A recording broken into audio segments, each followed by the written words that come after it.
My name is Will Coley, and I am an advocate and a service provider for immigrants and refugees.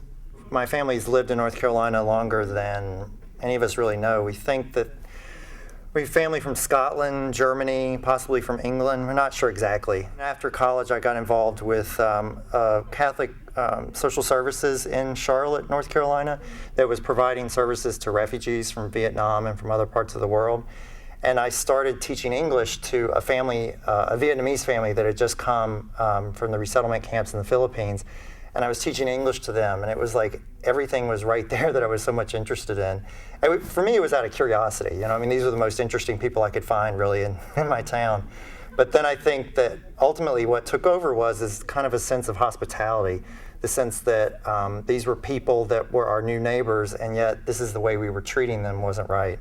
I got really interested in the issue of immigration detention, and I started a program for people that were in immigration detention in New Jersey, and I was shocked, and I started getting other volunteers involved to see what was going on in immigration detention. And I think people are surprised that the conditions, I was primarily working with asylum seekers. It was the same people, it was the same kind of people I was working with in North Carolina, but they were fleeing and coming on their own.